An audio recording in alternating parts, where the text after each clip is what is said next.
Hanggang may emergency ka? Wala. Ano yung boss ko kasi, nagulit ako, nangungulit siya sa trabaho. Yun na naman. Wala naman problema. Sige.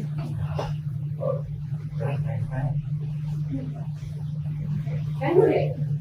Action duty. Aminin ko. Sa mga oras na yon, nagsimula na ako magbuda sa asawa ko.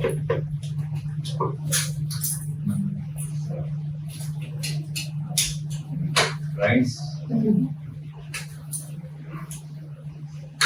Sa ano?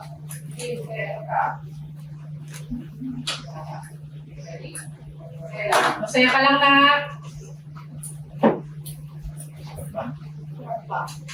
Gawin ko pa. Makain. Makain. Naglapit na ako. Paglapit lang yan. That's it, Ross! Galing!